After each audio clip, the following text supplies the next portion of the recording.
Welcome back to Her True Stories, where we share real accounts of courage, transformation, and the incredible power that comes from finally believing in yourself. I'm your host, and today we have a story that will make you question everything you think you know about pursuing your dreams later in life.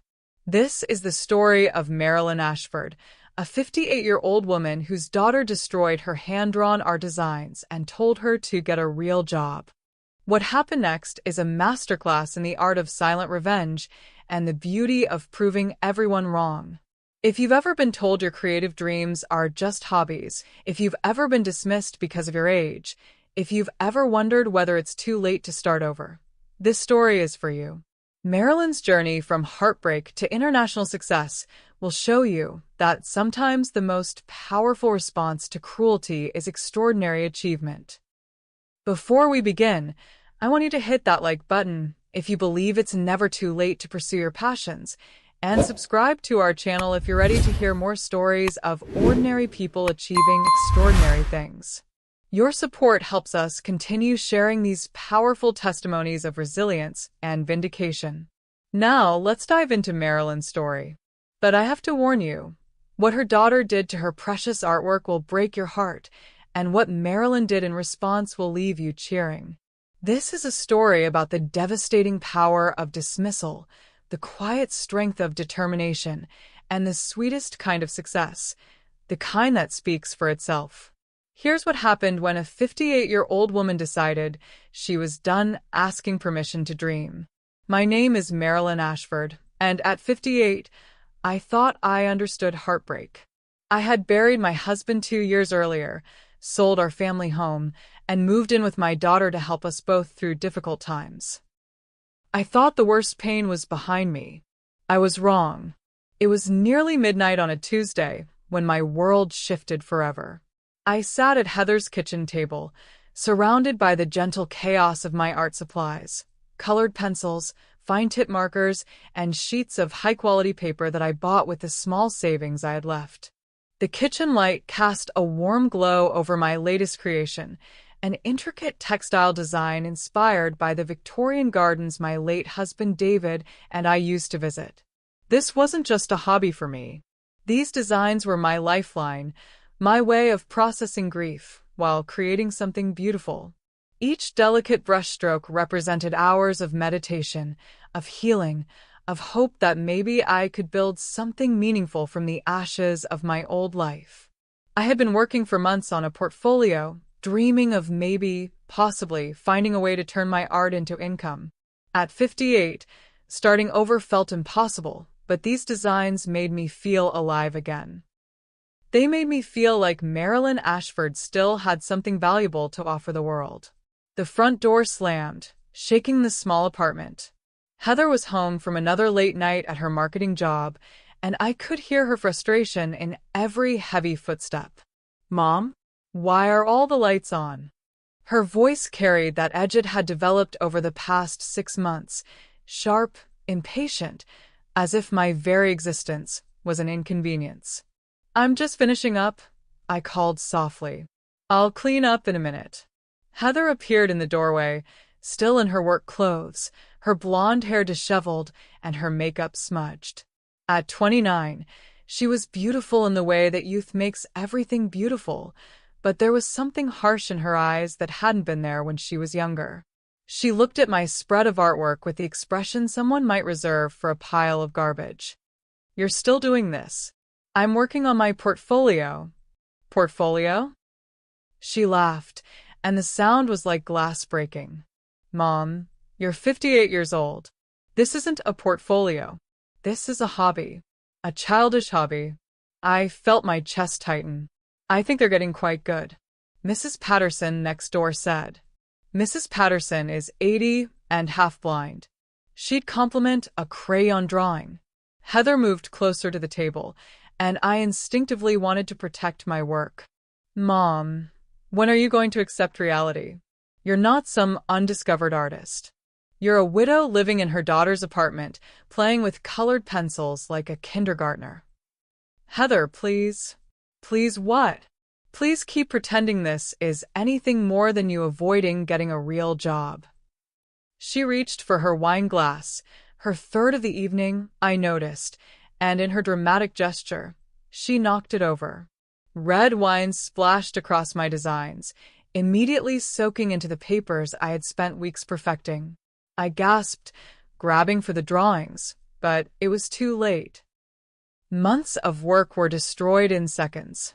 "Oh no," I whispered, holding up a design that was now streaked with burgundy stains.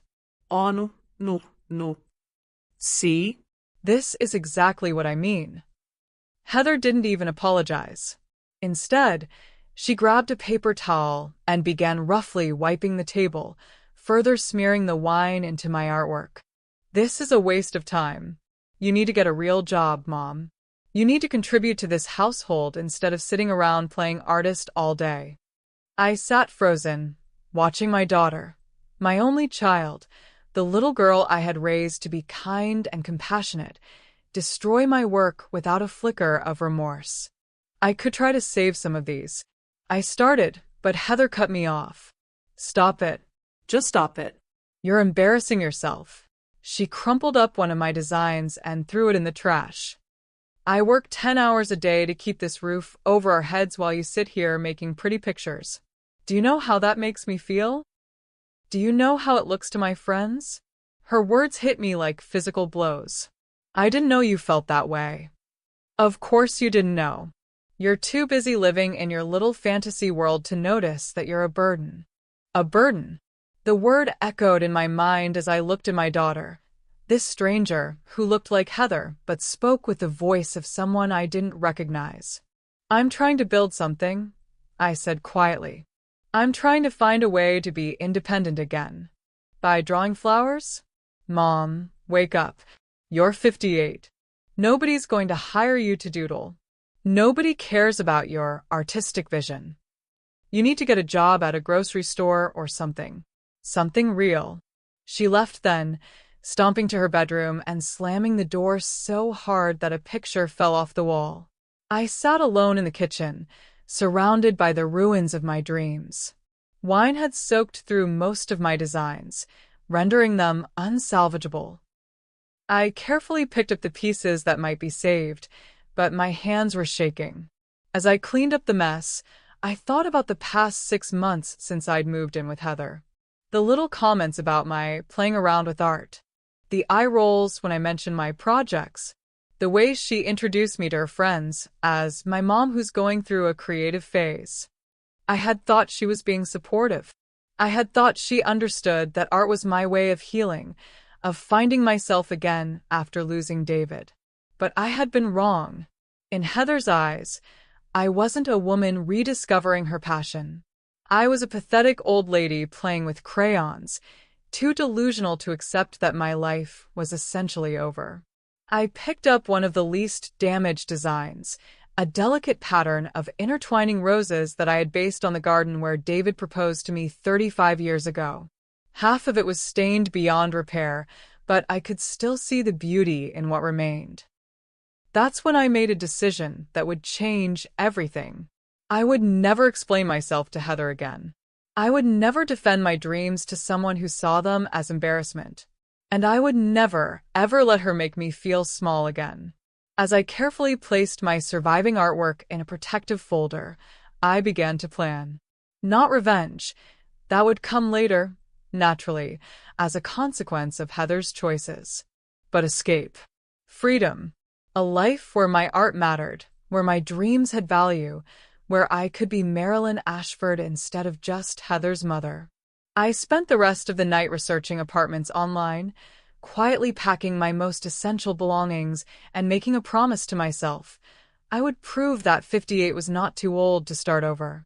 I would prove that my childish hobby had value. And I would do it all without saying a single word to my daughter about my plans. Heather had taught me that silence could be cruel. Now I was going to teach her that silence could also be powerful. Before we continue with Marilyn's incredible journey, I want to share something important with you. If you've ever been told you're too old to start over, let me tell you, that's a lie. Your story isn't over, and you still have chapters left to write.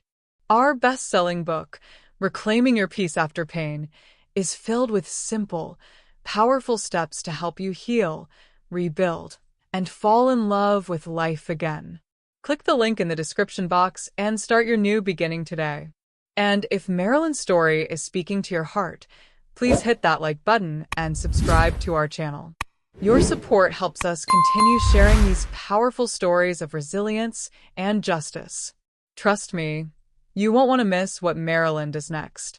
For the next 2 weeks, I moved through Heather's apartment like a ghost with a purpose. Every morning, I woke before dawn and worked on my art in complete silence. I had managed to save 3 of my designs from the wine incident, and I was determined to create new ones that were even better. But now I worked with a different energy, not the gentle, healing meditation of before, but with the focused intensity of a woman who had something to prove. Heather barely noticed my new routine. She left for work at 8 a.m. and returned home after 7 p.m., usually in a mood that made conversation impossible. Perfect. Her indifference to my daily life had once hurt me. Now it was exactly what I needed. During the day, while she was at the office dismissing other people's dreams, I was quietly dismantling the life I had built in her space. I started with the things that mattered least: extra clothes, duplicate kitchen items, books I could easily replace. Each bag I packed felt like shedding weight I hadn't realized I was carrying. I found a small one-bedroom apartment across town. It wasn't much. $800 a month for a place with outdated fixtures and carpet that had seen better days. But it had 2 things that made it perfect. It was affordable on my small widow's pension, and it had a sunroom that would make an ideal art studio. The landlord, Mrs. Chun, was a kind woman in her 70s who took one look at my references and bank statements and said, "You seem like someone who appreciates quiet. I think you'll be happy here." Quiet. Yes, I was learning to appreciate quiet in ways I never had before. I arranged for utilities to be connected, found a secondhand furniture store that could deliver basics, and opened a new bank account that Heather didn't know about. Every transaction felt like an act of rebellion, every signature like reclaiming a piece of myself. The hardest part was packing my art supplies and the portfolio I had been building. These weren't just materials and papers. They were my hopes, my dreams, my proof that Marilyn Ashford still had something unique to offer the world. I wrapped each surviving design in tissue paper, treating them like the precious artifacts they were. One evening, as I was carefully packing my watercolors, Heather wandered into the kitchen. "You're organizing your stuff again," she observed with mild irritation. "Mom, I've told you, you don't need to keep everything so pristine. This isn't the museum." "I just like to keep my things neat," I replied, not looking up from my packing. "Whatever. Just don't spread out all over the table tonight. I'm bringing Marcus over for dinner." Marcus was her latest boyfriend, a man who worked in finance and spoke about money with the passion other people reserved for art or music.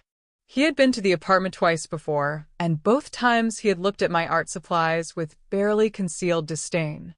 "Of course," I said. "I'll make sure everything is put away."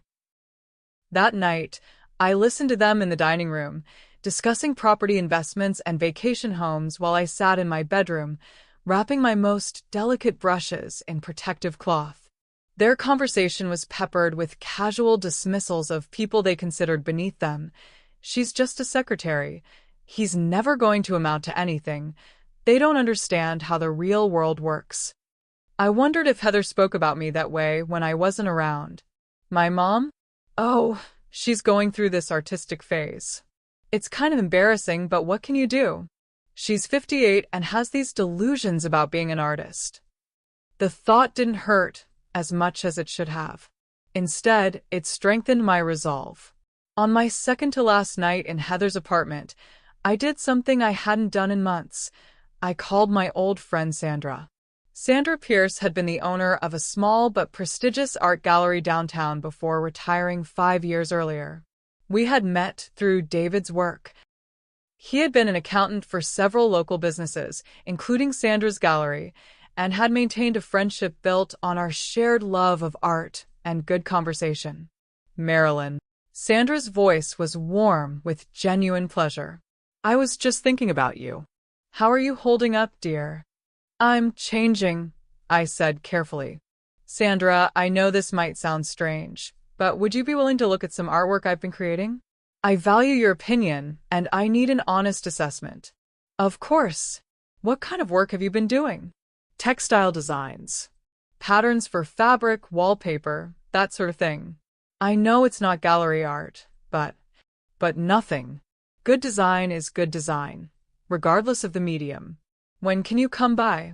We arranged to meet the following evening. After I hung up, I felt something I hadn't experienced in months. Anticipation. Not the nervous hope I had felt when working on my designs in Heather's kitchen, but genuine excitement about sharing my work with someone who understood art. My last morning in Heather's apartment, I woke at 5 a.m. and made myself coffee in the kitchen where my dreams had been shattered 2 weeks earlier. I sat at the same table where Heather had destroyed my work, but now I felt different. Stronger. More purposeful. I had arranged for the moving truck to come while Heather was at work. 3 hours, and my entire life would be transported to a place where I could start over. Before I left, I wrote a note and placed it on the kitchen table where Heather would find it when she came home. Heather, thank you for teaching me that my time is worth more than I thought. I've found my own place and will be moving today. I'll call you when I'm settled. Your mother, Marilyn. P.S. I've left some money on your dresser to cover my share of this month's utilities. I didn't write love, Mom. I didn't write anything about missing her or staying in touch or hoping we could work things out. Those words felt dishonest now. Love wasn't supposed to feel like walking on eggshells. Love wasn't supposed to require me to make myself smaller so someone else could feel bigger. As I walked out of Heather's apartment for the last time, carrying my carefully packed art supplies, I felt something I hadn't expected. Relief. Pure, clean relief, like taking off shoes that had been too tight for so long you'd forgotten what comfortable felt like. I was 58 years old, and I was starting my life over. Heather had meant to shame me with those words, but instead, she had given me the greatest gift possible, the motivation to prove her wrong. The moving truck pulled away from Heather's building, carrying my meager possessions toward an uncertain but hopeful future.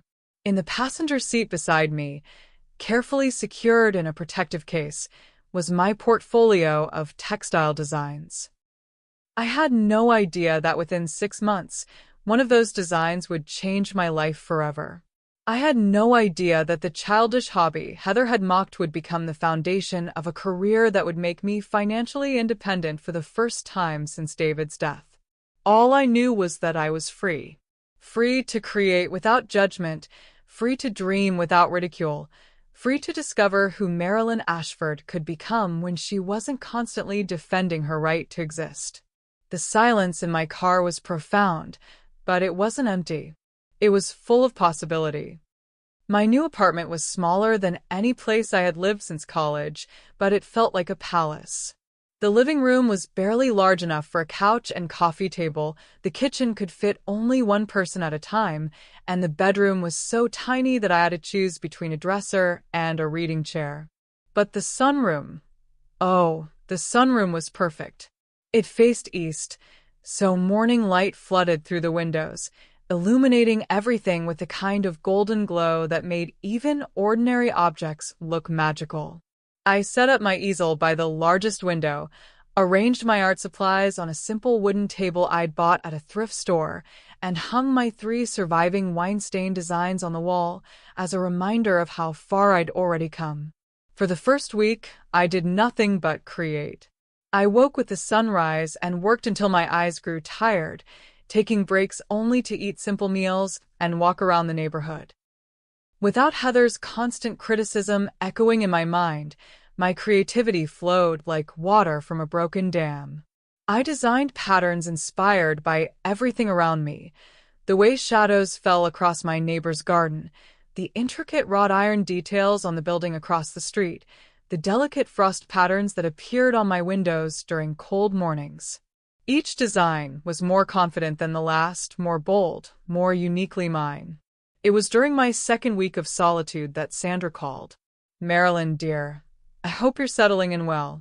Are you ready for that visit we discussed?" I had almost forgotten about our arrangement in the euphoria of my newfound creative freedom. "Yes, absolutely. When would be convenient for you? How about this afternoon? I'm curious to see what you've been working on." Sandra's house was a converted Victorian that had served as her gallery for 20 years before becoming her retirement home. Every wall was covered with carefully curated artwork. Paintings, photographs, sculptures, and mixed media pieces that spoke to her sophisticated eye for beauty and craftsmanship. "Welcome to my sanctuary," she said, leading me into a sitting room where afternoon light filtered through stained glass windows. "Now, show me what you've been creating." I opened my portfolio with nervous hands. These designs represented everything I had worked toward since leaving Heather's apartment. They were proof that I could create something beautiful, something valuable, something worth taking seriously. Sandra examined each piece in silence, occasionally making small sounds of interest or approval. She held them at different angles to catch the light, studied the details with a magnifying glass, and took notes in a small leather journal. "Marilyn," she said finally, "these are extraordinary." I felt my heart skip. "Really? Really? The complexity of the patterns, the way you've balanced traditional motifs with contemporary sensibilities. This is sophisticated design work. Professional quality. But they're just patterns for fabric. Just patterns?" Sandra looked at me with raised eyebrows. "Marilyn, do you have any idea how much the textile industry pays for original designs of this caliber?" I shook my head. "Thousands of dollars. Sometimes tens of thousands, depending on the client and the exclusivity of the design." She pulled out her phone. "I'm going to make a call." "Sandra, what are you doing?" "I'm calling my friend Alexander, who works as a creative director for Morrison Textiles. They supply fabrics to high-end fashion houses and interior designers. He's always looking for fresh talent." "Oh, I don't think I'm ready for something like that." "Nonsense. Marilyn, confidence is a choice. You can choose to see yourself as a woman playing with a hobby, or you can choose to see yourself as an artist with something valuable to offer. Which choice serves you better?" The question hit me like a revelation. For months, I had been letting Heather's voice in my head define how I saw my work. But what if I chose to listen to Sandra instead? What if I chose to believe that my art had value? "Make the call," I said. Alexander Winters turned out to be a man in his 40s with salt and pepper hair and the kind of confident bearing that comes from years of working with beautiful things. He met us at Sandra's house 2 days later, carrying a leather briefcase and wearing an expression of polite interest that I recognized as professional courtesy. "Sandra speaks very highly of your work," he said as I spread my designs on her dining room table. "May I?" He examined my patterns with the same careful attention Sandra had shown, but his evaluation felt different, more businesslike, more calculating. I tried to read his expression, but his face revealed nothing. "These are quite good," he said finally. "The Victorian Garden series especially. There's a timeless quality to them that would work well in luxury applications." "Thank you. I'd like to show these to my team. We're always looking for designers who understand the balance between classic elegance and contemporary appeal." He pulled out a business card. "Would you be interested in creating some trial pieces for us? There would be compensation, of course, even if we don't end up purchasing the designs." I took the card with hands that trembled slightly. Yes. "Yes, I would be very interested." "Excellent. I'll have my assistant send you the specifications for our current project. We're working with a client who's launching a high-end home decor line, wallpapers, upholstery fabrics, that sort of thing. If your work fits what they're looking for, this could be quite lucrative for you." After Alexander left, Sandra and I sat in her garden with tea and cake, watching the late afternoon sun paint everything in shades of gold. How do you feel? Sandra asked. Terrified, I admitted. What if I'm not good enough? What if they look at my work and realize I'm just a 58-year-old woman playing with colored pencils? Marilyn, look at me. Sandra's voice was firm but kind. Do you know what I see when I look at your work? What? I see 30 years of life experience translated into visual beauty. I see the eye of a woman who has loved deeply, grieved honestly, and emerged from pain with something meaningful to offer the world. Young designers can create pretty patterns, but they can't create the depth of feeling that comes from having truly lived. You really think I can do this? I think you're the only one who can do this. These designs could only have come from someone with your particular combination of technical skill, life experience, and artistic vision. That night, I sat in my sunroom studio and looked at my work with new eyes. These weren't the desperate scribblings of a woman trying to avoid reality. They were the professional creations of an artist who had something valuable to offer. Heather had called my art a waste of time, a childish hobby, an embarrassment. But what if Heather was wrong? What if my art was actually the most important thing I had ever done? I pulled out a fresh sheet of paper and began sketching a new design, something bold and confident and unapologetically beautiful. As I worked, I thought about the specifications Alexander would send, about the possibility of seeing my patterns transformed into luxurious fabrics, about proving to myself that it was never too late to build a meaningful career. Somewhere across town, Heather was probably having dinner with Marcus, discussing their practical plans for practical success. She had no idea that her mother, the woman she had dismissed as a burden, was about to embark on a journey that would transform everything. I worked until nearly midnight, lost in the flow of creation, surrounded by the profound silence of a life finally lived on my own terms. 3 months later, I was standing in my tiny kitchen at 6 a.m., staring at my phone and trying to convince myself that I had heard Alexander correctly. I'm sorry, could you repeat that number? $2 million, Marilyn. The client wants to purchase your English rose garden design for $2 million. My legs suddenly felt unsteady. I sat down heavily in my single kitchen chair, the one I had bought at a garage sale for $5. That's not possible. Oh, it's very possible. This particular client is launching a luxury brand that will compete with houses like Hermès and Chanel. Your design will be the centerpiece of their debut collection. Wallpapers, fabrics, accessories, everything. They want exclusive rights, which is why the price is so high. I looked around my modest apartment. The second-hand furniture, the discount store curtains, the refrigerator held closed with duct tape, and tried to process what Alexander was telling me. Are you sure they have the right artist? You're just what? Marilyn, you need to stop diminishing yourself. You created something extraordinary. This client recognizes that, and they're willing to pay accordingly. The design Alexander was referring to was one I had created during my 3rd week in the apartment. I had been thinking about the garden where David proposed, remembering the way the climbing roses had intertwined around the old stone arbor, creating patterns of shadow and light that seemed almost magical. I had spent 2 weeks perfecting every line, every curve, every delicate detail. When do they need an answer? I need to hear from you by tomorrow morning. This is a legitimate offer, Marilyn. I've done business with this client before. The check will clear. After I hung up, I sat in my kitchen for a long time, watching the morning light creep across my small table. $2 million.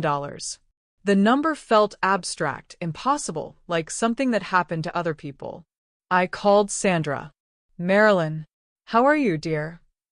Sandra, I think something incredible just happened, but I'm not sure I believe it. I told her about Alexander's call, about the offer, about my complete inability to process what this meant for my life. Oh, my dear girl, Sandra said, and I could hear the smile in her voice. This is real. This is happening. How does it feel to know that your childish hobby is worth $2 million? The phrase hit me like a thunderbolt. My childish hobby.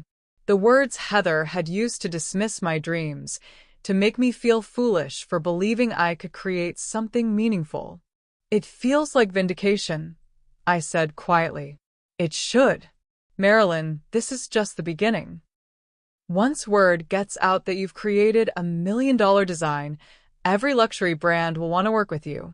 I spent the rest of the morning walking around my neighborhood, trying to understand how my life had changed so dramatically in a single phone call. I passed the coffee shop where I bought my daily cup of discount coffee, the thrift store where I shopped for clothes, the library where I spent hours because it was free entertainment. In 24 hours, none of that would matter anymore. I would be financially independent. I would be successful. I would be proof that 58 was not too old to start over. But more than that, I would be proof that Heather had been completely, utterly wrong about me. That evening, I called Alexander back. I accept the offer. Excellent. I'll have the contracts drawn up immediately. Marilyn, I hope you're prepared for this to change your life. I think I am. Good. And Marilyn? I have 3 other clients who would like to see your portfolio. Are you interested in taking on additional work? Additional work. As if I were already an established artist, as if this were the natural progression of a successful career, rather than a miracle that had fallen from the sky. Yes, I said, my voice growing stronger. I'm very interested. The contracts arrived the next day via courier. I read every word twice, called a lawyer to review the terms, and signed my name with a hand that barely trembled. When the courier left with the signed documents, I closed my apartment door and stood in my entryway, trying to absorb what had just happened. I was no longer a woman playing with a hobby. I was no longer a burden living off her daughter's charity. I was an artist whose work was valued at $2 million. That afternoon, I did something I hadn't done since moving out of Heather's apartment. I called her. Mom. Heather sounded surprised to hear from me. How are you settling in? I meant to call, but work has been crazy. She hadn't meant to call. I knew that, and she knew that I knew, but it didn't matter anymore. I'm settling in very well, thank you. How are things with you? Oh, Same old stuff. Marcus and I are looking at condos, but everything decent is so expensive. And my job is, well, it's fine, but the pay isn't really keeping up with my ambitions. I could hear the stress in her voice, the frustration of someone whose life wasn't unfolding according to plan. 6 months ago, I would have offered to help. I would have suggested ways to stretch her budget, offered to contribute money I couldn't afford to spare. Now I simply listened. But anyway, enough about my problems. How's the art stuff going? Are you still doing what do you call them? Your designs. My designs. Not your hobby or your little drawings. Progress, perhaps, or maybe just politeness. Yes, I'm still creating. In fact, I just sold a piece. Oh, that's nice. How much did you get for it? The moment of truth. I could downplay it, make it sound modest, protect Heather from the shock of learning that her mother's childish hobby had just made her wealthy. Or I could tell the truth. $2 million. The silence stretched so long that I wondered if the call had dropped. Mom, did you say 2 million? I did. $2 million? Yes. Another long pause. That's not. Mom, are you feeling okay? Maybe you misunderstood. I didn't misunderstand anything, Heather. A luxury brand purchased one of my textile designs for $2 million. The contracts were signed this morning. That's impossible. And yet it happened. I could practically hear her mind racing, trying to process this information, trying to reconcile the image of her unemployed mother playing with colored pencils with the reality of a woman who had just earned more money than Heather made in 5 years. Mom, this is incredible. I mean, I always believed in your talent. No, you didn't. My voice was calm, matter of fact. You called it a waste of time. You said I needed to get a real job. I was just, I was worried about you. I didn't want you to get your hopes up. Of course. Mom, we should celebrate. Let me take you out to dinner. Somewhere really nice. My treat. That's thoughtful, Heather, but I'm quite busy with new commissions. Perhaps another time. New commissions? 3 other companies want to work with me. It seems that success breeds success in the art world. After I hung up, I sat in my sunroom studio and looked at the wine-stained designs hanging on my wall, the ones Heather had destroyed in her careless moment of cruelty. They had become my inspiration, my reminder of why I had left, why I had chosen silence over confrontation. Now they were about to become symbols of something else entirely, the moment when my real life began. I pulled out a fresh sheet of paper and began sketching a new design. This one would be even better than the English rose garden. This one would be worth even more. And this one would prove, once and for all, that some dreams are worth pursuing no matter what anyone else thinks about them. 6 months after my first sale, I was living in a different world. Not just financially, although the money had certainly changed everything. I had moved to a beautiful townhouse in the Arts District with high ceilings, hardwood floors, and a 3rd-floor studio filled with natural light. I had professional-grade art supplies, custom storage for my growing portfolio, and a wardrobe that reflected my new status as a successful artist. But the real change was internal. I moved through the world differently now, with confidence, with purpose, with the quiet authority that comes from knowing your worth and having it acknowledged by others. My relationship with Morrison Textiles had evolved into something resembling a partnership. Alexander called me regularly with new projects, each one more prestigious than the last. Luxury hotels, high-end fashion houses, exclusive interior designers, they all wanted original Marilyn Ashford designs. I had also signed contracts with 2 other firms, Blackstone Luxury Goods and Heritage Fine Arts. My work was appearing in Architectural Digest, being featured in runway shows in New York and Paris, gracing the walls of million-dollar homes across the country. The irony wasn't lost on me. While Heather struggled with rent on her modest apartment, her mother, the woman she had called a burden, was building an empire. I maintained a deliberately low profile. No interviews, no social media presence, no public appearances. My clients loved the mystery of working with an anonymous artist whose identity was known only to a select few in the industry. They called me the ghost designer, the phantom of luxury patterns. My bank account grew steadily, but I lived modestly. Not out of frugality, but out of choice. I had learned the difference between having enough and having everything, between success and excess. I bought what I needed to create my best work: premium materials, proper equipment, a beautiful space to inspire me, but I felt no need to flaunt my wealth. The townhouse became my sanctuary. Every room was designed around my art, with walls that showcased my favorite pieces and storage that kept my materials organized and accessible. I had a small kitchen where I prepared simple, elegant meals, a reading nook where I researched historical textile patterns, and a bedroom with windows that faced east, so I could wake with the sun. But the studio was the heart of everything.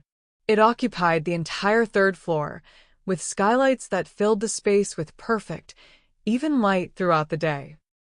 My easels were positioned to catch different angles of illumination, my work tables were arranged for maximum efficiency, and my walls were covered with inspiration boards that sparked new ideas daily.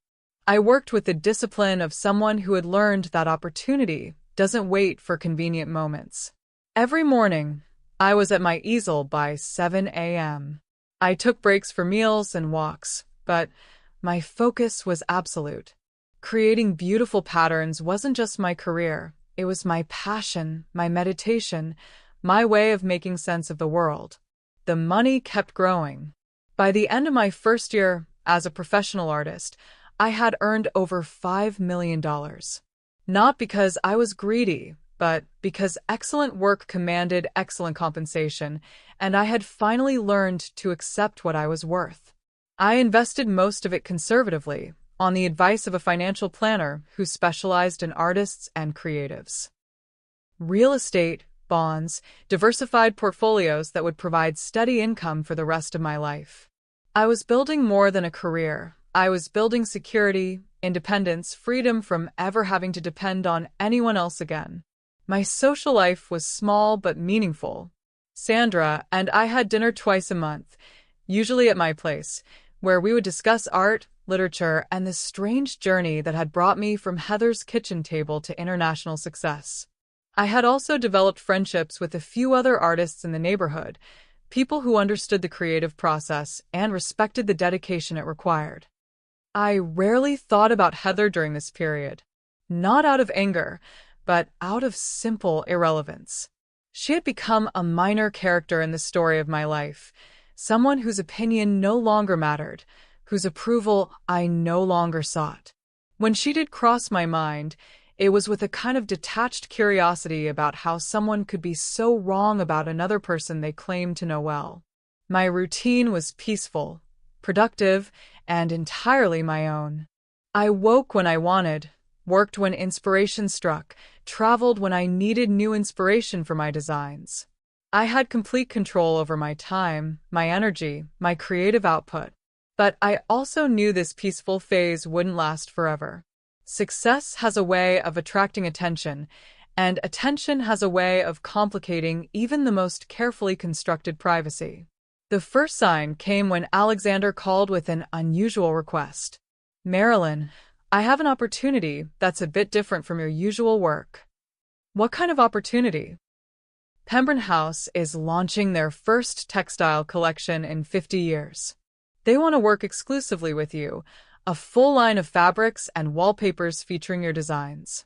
It would be a 3-year contract worth approximately $15 million. I set down my coffee cup carefully. Even after a year of success, numbers like that still had the power to take my breath away. That's quite an offer. It is. But there's a catch. They want to feature you in their marketing campaign. Magazine spreads, a documentary about your creative process, appearances at industry events. They want to build the entire campaign around the story of the mysterious artist finally stepping into the light. I felt my stomach tighten. Privacy had been my shield, anonymity my protection. The idea of becoming a public figure felt like stepping into a minefield. I'll need to think about it, of course. But Marilyn, this would establish you as one of the premier textile designers in the world. This is the kind of opportunity that defines entire careers. After I hung up, I walked through my townhouse, considering what exposure would mean. My carefully constructed sanctuary would no longer be secret. My name would be associated with my success. People would know that Marilyn Ashford, the woman dismissed as a burden by her own daughter, had built an empire from the ashes of that humiliation. Including Heather, I had been content to succeed quietly, to prove my worth to myself and to the clients who valued my work. But perhaps it was time to let the world know that 58-year-old women were capable of extraordinary things. Perhaps it was time to let Heather know exactly how wrong she had been about everything. That evening, I called Alexander back. "I'll do it." "Excellent. They'll be thrilled. Marilyn, you're about to become the most famous textile designer in the industry." "Good," I said, surprising myself with the steel in my voice. "It's time." The contracts were more complex than anything I had signed before, but the terms were generous. Pembroke House would have exclusive rights to my designs for their collection, but I retained ownership of my techniques and could continue working with other clients on non-competing projects. More importantly, they agreed to let me maintain creative control over how my story was told. This wouldn't be a puff piece about a lucky amateur. It would be the true story of a professional artist who had overcome dismissal and doubt to achieve extraordinary success. The photography sessions began 3 weeks later.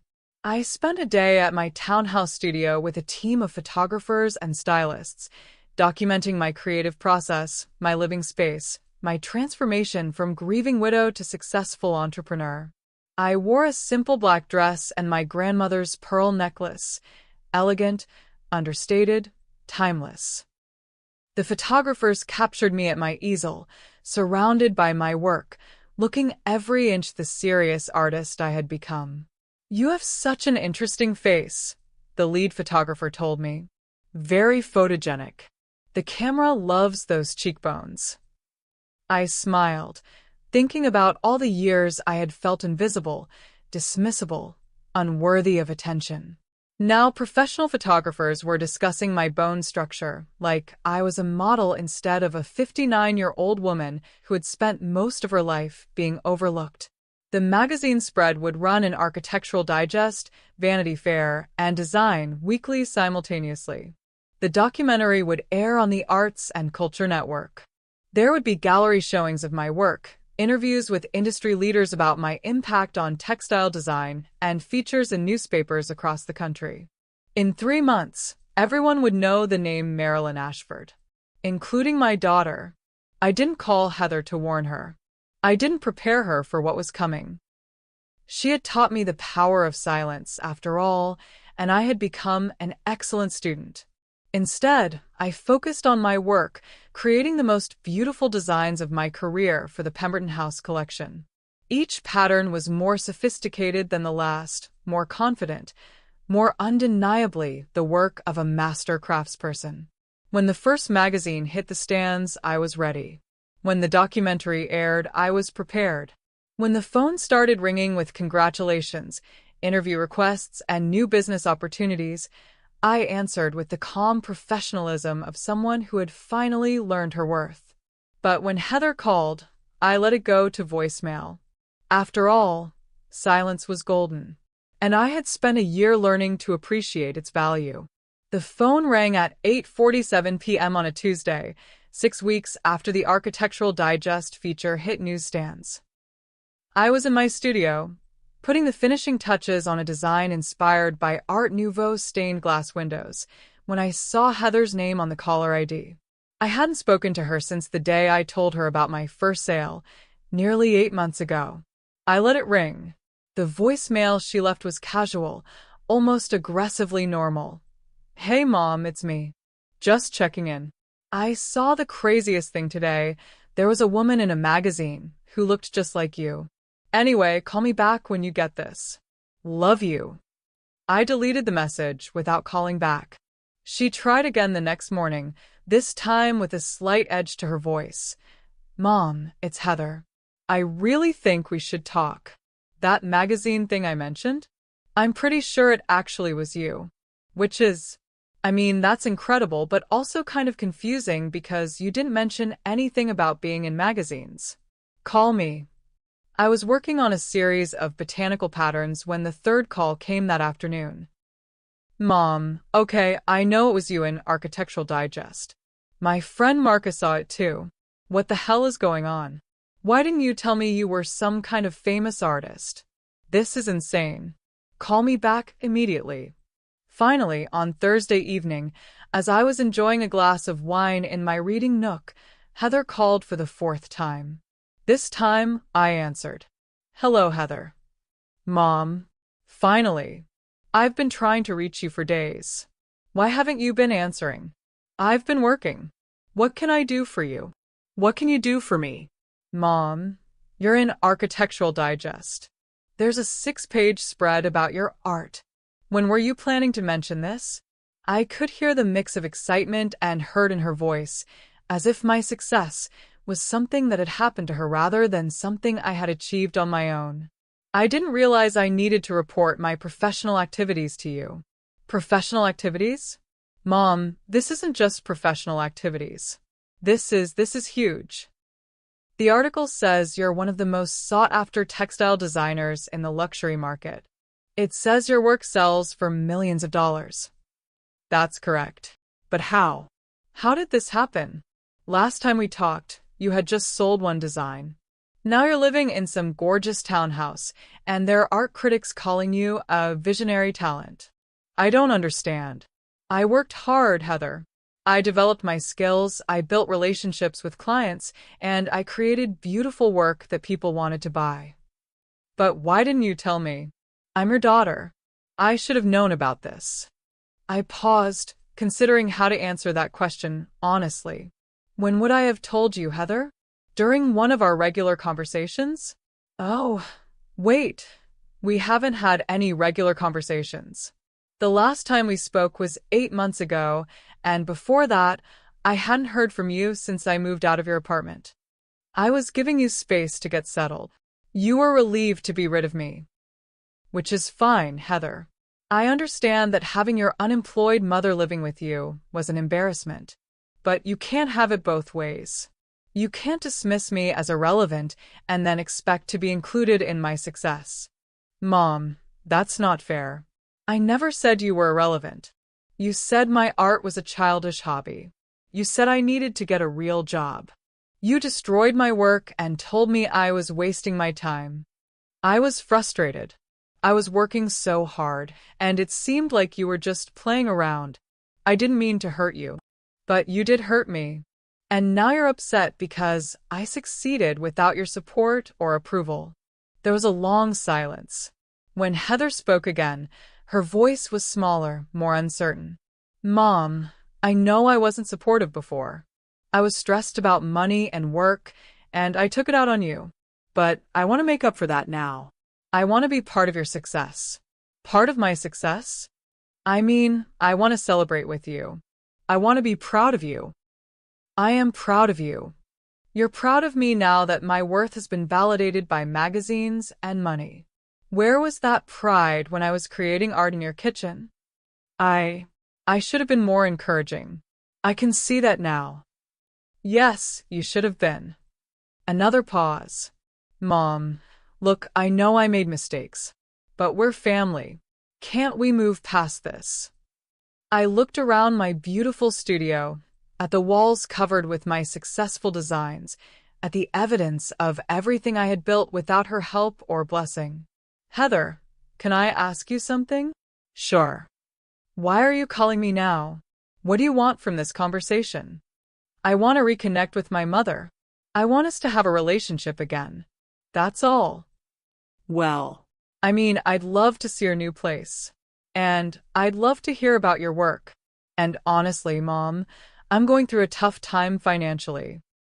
I had to quit my job because my boss was horrible, and I'm trying to start my own marketing business, but it's really expensive to get things off the ground. There it was. The real reason for the call. I see. I'm not asking for a handout or anything, but maybe you could give me some advice? Or maybe help me understand how you built your business so quickly. I mean, you went from 0 to millions in just over a year. There must be some secrets you could share. Secrets. As if my success were the result of luck or insider knowledge rather than talent, hard work, and the determination to prove someone wrong. The secret, Heather, is that I spent 30 years developing my artistic skills while raising you and supporting David. When I finally had the freedom to focus on my work without interruption or criticism, I was ready. Okay, but how did you find clients? How did you price your work? How did you negotiate contracts? I had help from people who believed in my talent. People who saw value in my work before it was profitable. People like who? Like Sandra Pierce, who introduced me to the right connections because she saw potential in my art. Like Alexander Winters, who took a chance on an unknown artist because he recognized quality work. Could you introduce me to them? Maybe they could help me with my business too. I closed my eyes and counted to 10. Even now, even with all the evidence of my success laid out in magazines and documentaries, Heather still saw me primarily as a resource to be tapped. Heather, I don't think that would be appropriate. Why not? You just said they help people with potential. They help artists, Heather. People with creative talent who need support developing their careers. That's not the same as helping someone start a marketing business. But you could still put in a good word for me, right? Tell them I'm your daughter. And what would that accomplish? It might open some doors.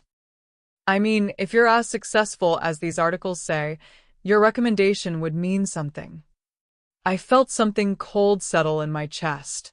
After all this time, after all my success, Heather still saw me as someone whose primary value was what I could do for her. Heather, let me ask you something else. If I had never become successful, if I had remained the unemployed woman living in your spare room, would you have called me tonight? That's a weird question, Mom. It's a simple question. If I were still struggling, still trying to make ends meet on my widow's pension, still creating art that you considered worthless, would you have reached out to reconnect? A long pause. I don't know. Maybe. Eventually. Be honest. Probably not, she admitted quietly. I was angry that you left without explaining yourself. I felt like you abandoned me when I was trying to help you. You felt like I abandoned you? Yes. One day you were living here, letting me support you, and the next day you were gone with just a note. It felt like you didn't trust me enough to tell me your plans. Heather, I left because you made it clear that you saw me as a burden. You destroyed my work, dismissed my dreams, and told me to get a real job. What exactly was I supposed to explain? You could have told me you were planning to move out. You could have given me a chance to apologize. And then what? You would have apologized, I would have stayed, and you would have continued treating my art like a phase you were waiting for me to outgrow. That's not true, isn't it? Tell me, Heather, what would you have said if I had told you I was planning to become a professional textile designer? Silence. You would have told me I was being unrealistic. You would have said I needed to focus on finding a practical job instead of chasing fantasies. You would have discouraged me from pursuing the very thing that has made me successful. Maybe. But you could have proven me wrong. I did prove you wrong. Just not in front of you. Mom, please. I know I made mistakes, but can't we start over? I promise I'll be more supportive now. Now that my support might benefit you? That's not... Okay, yes, I could use some help right now. But that's not the only reason I'm calling. What are the other reasons? Another long pause. I miss you. I miss having you in my life. You miss the idea of me, Heather. You miss having a mother who's proud of you and supportive of your dreams. But you never actually knew me.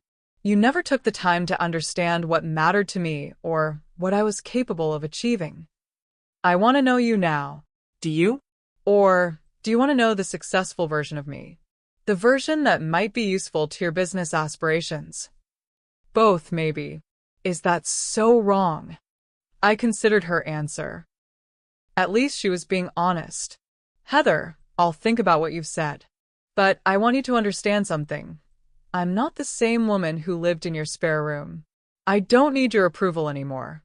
I don't need your support. And I don't owe you access to my success simply because we're related. Mom, I'll call you when I'm ready to talk again. Goodbye, Heather.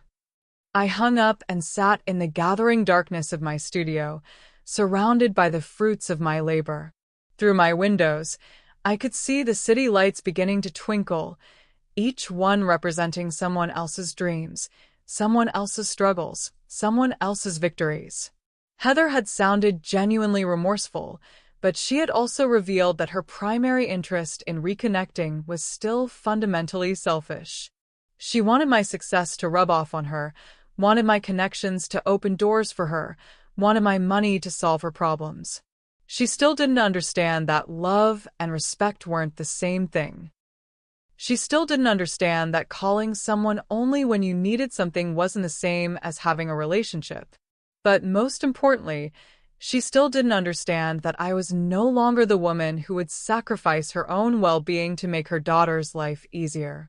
I turned back to my easel and picked up my brush. I had work to do, designs to create, a career to build. And I had learned that the most beautiful art came from the deepest solitude, the most profound silence. Let Heather sit with her regrets. I had better things to do with my time. 3 months after Heather's call, my life had taken on a rhythm of controlled public engagement that felt both exhilarating and surreal. The Pemberton House campaign had exceeded all expectations. My textile designs were being featured in luxury homes from Manhattan to Malibu, and the documentary about my creative process had won an award at the International Arts Film Festival. Suddenly, everyone in the design world wanted to work with the Phoenix artist, their term for someone who had risen to prominence later in life. The invitations had started arriving within weeks of the magazine features. Gallery openings, industry galas, private showings of new collections. At first, I declined them all, preferring the sanctuary of my studio. But Alexander had convinced me that occasional appearances would be good for business. "You don't have to become a social butterfly," he had said. "But showing your face a few times a year reminds people that you're real, that you're still creating. It adds mystique to the brand." So I had begun accepting select invitations, only the most prestigious events, only those that aligned with my aesthetic sensibilities. I attended quietly, dressed in elegant but understated clothes, speaking only when spoken to, maintaining the air of mystery that had become part of my professional persona. The invitation that changed everything arrived on a Tuesday morning in November. Heavy cream cardstock, embossed lettering, the kind of formal elegance that signaled serious money and serious connections. Blackstone Luxury Goods requests the pleasure of your company at an exclusive preview of their 2024 designer collaboration collection, featuring original works by Marilyn Ashford. Thursday, November 18th, 7 p.m., the Metropolitan Museum of Art, New York City. My work was being showcased at the Met. Patterns I had created in my modest townhouse studio would be displayed alongside pieces from their permanent collection, viewed by collectors, critics, and industry leaders from around the world. I stood in my kitchen, holding the invitation, and thought about the woman who had sat at Heather's table 18 months ago, watching wine destroy her hopes and dreams. That woman could never have imagined this moment. The preview was exactly the kind of high-profile event I usually avoided, but this was different. This was validation at the highest level, recognition that my work belonged in the same conversation as the greatest artists and designers in history. I called my stylist. Yes, I had a stylist now, a sharp-eyed woman named Claire, who understood that my public image needed to reflect both my artistic sensibilities and my newfound status, and asked her to find something appropriate for the occasion. "This is huge, Marilyn," Claire said when I told her about the invitation. "The Met doesn't just showcase anyone. This is career-defining exposure." "I understand. We need to make sure you look absolutely perfect. Not flashy, not attention-seeking, but undeniably elegant. Museum-worthy, if you will." She found me a deep emerald silk dress that complemented my silver hair and brought out the green in my eyes. Simple lines, perfect tailoring, the kind of timeless elegance that looked expensive without being ostentatious. With my grandmother's pearls and a classic updo, I would look like exactly what I had become, a successful artist comfortable in the world of serious collectors. The flight to New York was my first time in first class, a small luxury that still felt surreal. I spent the journey reviewing the pieces that would be featured in the exhibition, marveling at how my patterns had been transformed into furniture, wallpapers, and accessories that would grace some of the most exclusive homes in the world. The Metropolitan Museum after hours was a different creature entirely. Without the crowds of tourists and school groups, the galleries felt sacred, hushed, filled with the weight of centuries of human creativity. I walked through the halls where my work would be displayed, trying to absorb the magnitude of what was happening. The preview itself was intimate, perhaps 50 people, all of them influencers in the world of luxury design. I recognized faces from magazine covers, names from gallery programs, voices that shaped trends and determined what the wealthy would covet next season. And there, in the center of the contemporary design gallery, were my patterns, transformed into wallpaper that covered an entire accent wall, upholstered furniture that looked like it belonged in a palace, accessories that turned functional objects into works of art. A small placard beside the display read, Ashford Textile Designs, Contemporary Patterns Rooted in Classical Tradition. Marilyn Ashford's work represents a unique synthesis of historical motifs and modern sensibilities, creating designs that speak to both timeless beauty and contemporary sophistication. I stood before my work, displayed in one of the world's most prestigious museums, and felt a profound sense of completion. This was what validation looked like. This was what success felt like. This was proof that art mattered, that creativity had value, that it was never too late to become who you were meant to be. Magnificent work, a voice said beside me. I turned to see an elegant woman in her 60s, impeccably dressed, studying my patterns with obvious appreciation. You must be very proud. I am, I said simply. Patricia Blackstone, she said, extending her hand. I'm honored to finally meet you. Your designs are exactly what we were hoping for, sophisticated enough for our most discerning clients, but accessible enough to appeal to a broader market. Patricia Blackstone, the founder and CEO of Blackstone Luxury Goods, a woman whose aesthetic choices influenced how the wealthy decorated their homes around the world. Thank you for this opportunity, I said. Seeing my work displayed here is beyond anything I could have imagined. You should imagine bigger things, she said with a smile. I have a feeling this is just the beginning for you. The evening continued with conversations that would have intimidated me a year ago, but now felt natural. Gallery owners who wanted to represent my work, interior designers who wanted to collaborate on custom pieces, collectors who wanted to commission original designs for their homes.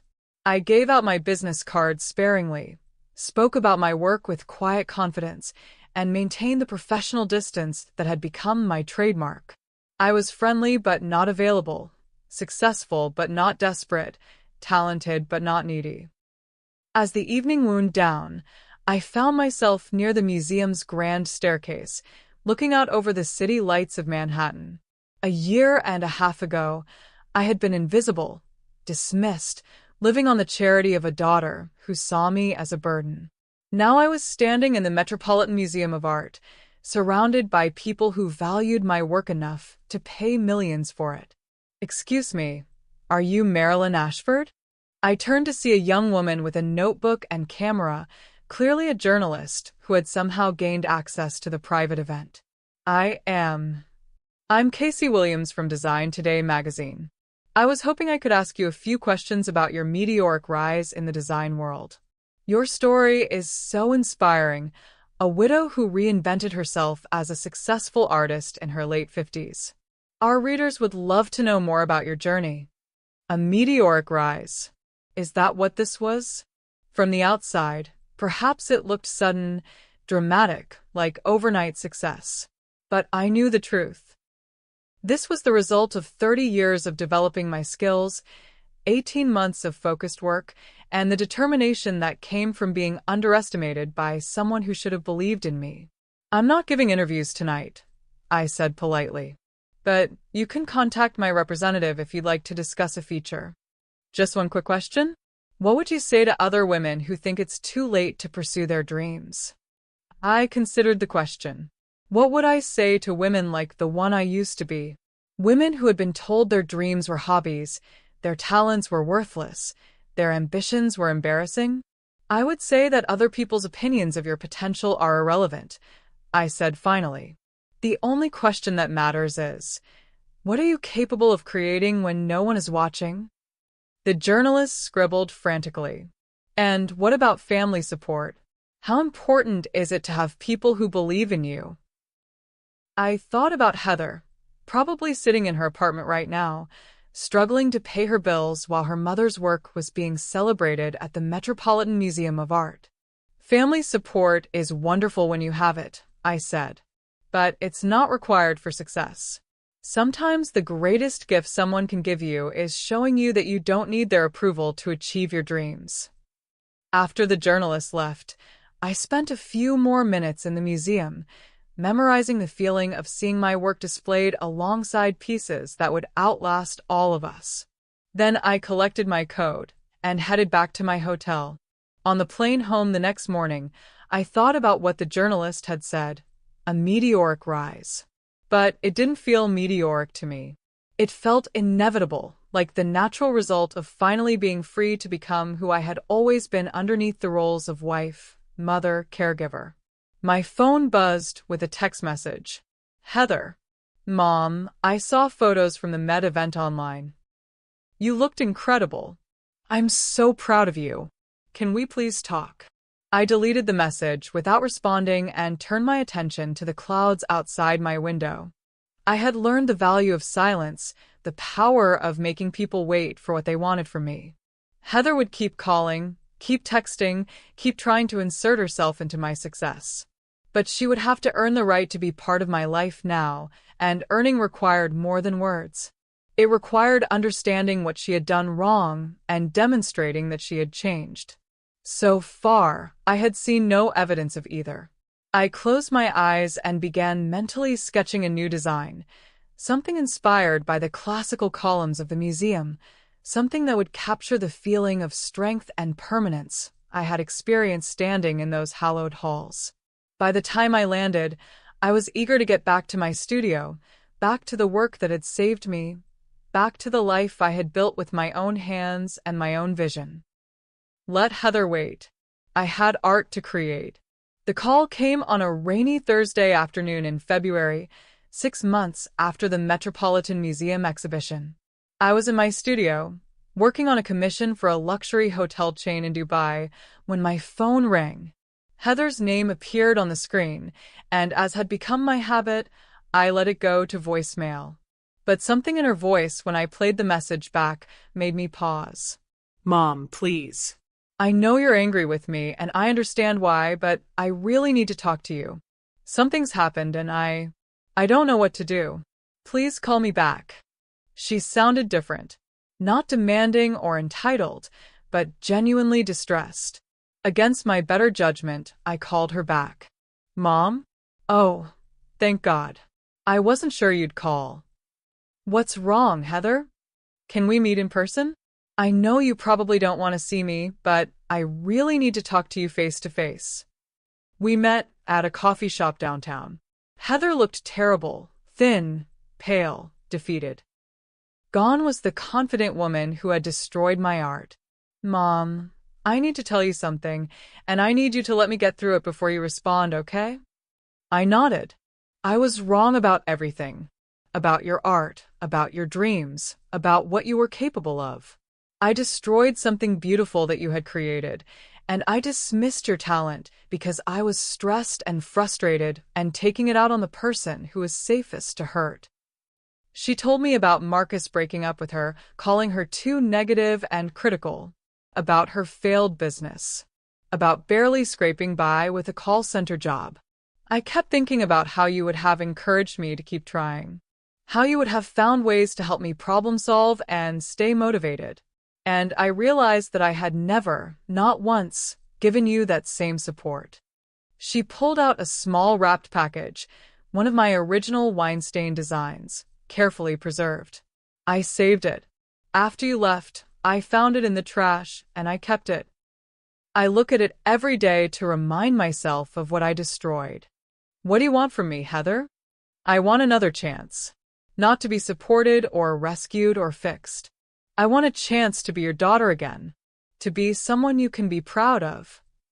For the first time in years, I saw genuine humility in her eyes. But I also knew that forgiveness couldn't be asked for and received immediately. Heather, forgiveness isn't something you can ask for and receive immediately. It's something that has to be earned over time, through consistent actions. I understand. And I need you to understand that I'm not the same woman I was when I lived in your apartment. I don't need your approval anymore. If we rebuild our relationship, it will be because I choose to, not because I need to. We finished our coffee talking about neutral topics. It felt strange, but not unpleasant. As we prepared to leave, Heather mentioned she had started taking pottery classes. Not because I think I'll be the next Marilyn Ashford, but because you showed me that creative expression can be healing. For the first time in our conversation, I smiled. I'd like to hear about your pottery sometime. We parted with a careful hug. I felt cautiously optimistic, but I knew one conversation didn't constitute real change. For months after our coffee shop meeting, I was beginning to believe that Heather might actually have changed. She had called twice a month with genuine questions about my work and updates about her pottery that didn't require anything from me. It was during this period of cautious rebuilding that Heather made what would turn out to be a catastrophic mistake. I was in my studio when my security system chimed. Someone was at my front gate. I checked the monitor and saw Heather standing outside, but she wasn't alone. A man in his 30s stood beside her, holding business documents. I pressed the intercom button. Heather, what are you doing here? Mom, hi. I'm sorry to drop by without calling, but I have someone I really want you to meet. This is David Preston from Creative Capital Investments. He has an incredible business proposition for you. My blood went cold. A business proposition. This wasn't a social visit. This was an ambush. I didn't agree to any meeting. I know, but David was only in town for today, and when I told him about your success, he was so excited to meet you. David stepped forward. Ms. Ashford, I represent investors who are very interested in expanding into the luxury art market. We could help you scale your business, reach new markets, really maximize your potential. Heather, step away from David for a moment. I want to speak with you privately. She moved closer to the intercom. Mom, this is exactly what we talked about. Building on your success. We never talked about that. We talked about you respecting my boundaries and not trying to insert yourself into my business. This isn't inserting myself. This is helping. Heather, did you call this man and tell him about my work without my permission? A pause. I mentioned that I knew a very successful textile designer. Did you give him my name? My address? Details about my income? Just general information. Did you promise him a meeting without asking me first? I told him I thought you might be interested. Without asking me first, David had grown impatient. Ms. Ashford, I understand you're cautious, but this is a legitimate opportunity. Security will be called if you're not gone in the next 60 seconds. I watched David gather his briefcase and stalk away, but Heather remained at the gate. Mom, please open the gate. Let me explain. There's nothing to explain, Heather. This isn't what you think. I wasn't trying to manipulate you. I genuinely thought this would be good for your career. You contacted a stranger about my private business without my permission. You brought him to my home without my knowledge. How is that different from the way you used to treat my art as something you had the right to judge and manage? I was trying to help. I didn't ask for your help. I specifically told you that I don't need your help. Goodbye, Heather. I turned off the intercom and watched as she stood outside my gate for several more minutes before finally driving away. The violation of privacy and trust was staggering. For 4 months, I had allowed myself to hope that Heather had genuinely changed. But this incident proved that nothing had really changed at all. Over the next week, she tried multiple approaches: phone calls, texts, emails, even a handwritten letter. All contained variations of the same themes. This was a misunderstanding. Her intentions were good. I was overreacting. But there was one thing notably absent from all her communications: a genuine understanding of what she had done wrong. 2 weeks after the incident, I framed the Weinstein design she had given me during our reconciliation. But I didn't hang it as a symbol of forgiveness. I hung it in my studio as a reminder of why trusting Heather had been a mistake. I had given her a chance to prove she had changed, and she had failed spectacularly. 2 years later, I was standing in the private viewing room of the Meridian Gallery in London, watching collectors examine my latest series, Fractured Beauty, inspired by the Japanese art of kintsugi, where broken pottery is repaired with gold. The irony wasn't lost on me. My life had been broken in Heather's kitchen that night almost 4 years ago, but I had repaired it with something more precious than gold: self-respect, independence, and the knowledge that I was valuable regardless of who chose to see that value. Ms. Ashford, the gallery director, approached with excitement. The entire collection has sold. The total value is £4.2 million. Plus, we have requests from 6 other galleries for future exhibitions. £4.2 million for a single collection. Almost 4 years ago, I had been dismissed as a woman playing with a hobby. My phone buzzed with a text from Heather. "Mom, I saw the article about your London exhibition. I'm so proud of you. Can we please talk?" I deleted the message without reading it twice. After the gallery event, I walked through Hyde Park, thinking about the journey from Heather's kitchen table to royal properties. I had done this alone. Every success achieved without her help or blessing. Back at my hotel, I called Sandra to share the news about the sales. "The Crown Estate purchased one of your pieces? You're going to be hanging in palaces. It doesn't feel real yet. How are you feeling about Heather these days?" "I don't think about her much anymore. She texted today, but I deleted it." "Do you think you'll ever forgive her?" "I've already forgiven her, Sandra. But forgiveness doesn't mean allowing someone back into your life who has proven repeatedly that they can't respect your boundaries." My phone rang. Heather, of course. I let it go to voicemail. Later, I listened to the message. "Mom, I know you're not answering my calls, but I really need to talk to you. I've been thinking about everything that happened, and I understand now why you cut me off. I'm in therapy now. Real therapy.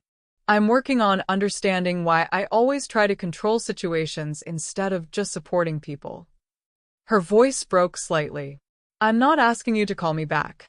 I just wanted you to know that I finally understand what you try to teach me. That love isn't about what someone can do for you. It's about seeing their value and supporting their dreams." I saved the voicemail, but didn't respond. 3 months later, a package arrived with no return address. Inside was a simple ceramic bowl with a note.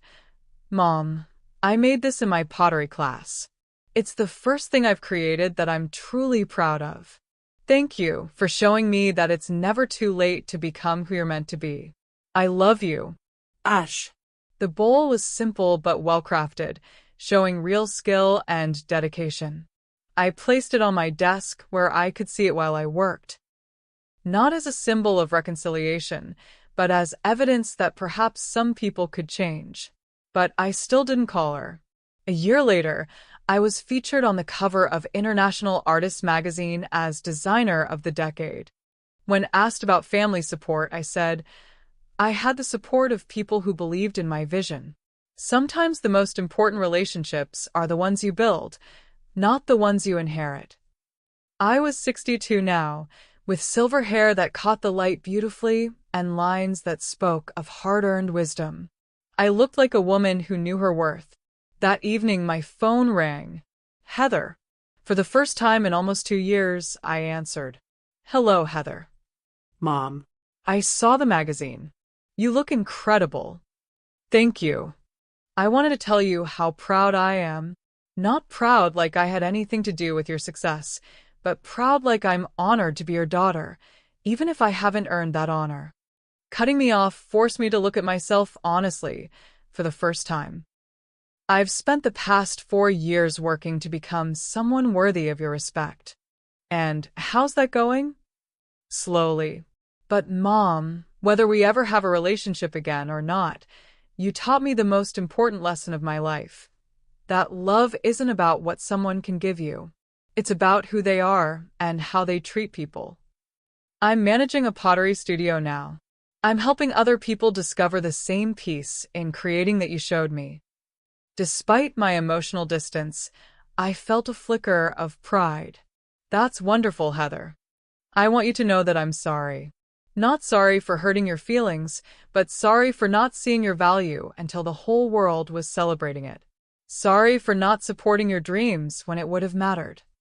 After we hung up, I sat in my garden watching the evening light fade. 4 years of silence had apparently taught Heather things that no amount of conversation ever could. But I still wasn't ready to trust her with my heart again. Trust required sustained action over time, not just words. Still, for the first time in years, I felt cautious curiosity about who she might become. The ceramic bowl sat on my studio desk, a reminder that people could learn to create beautiful things if they were willing to do the work.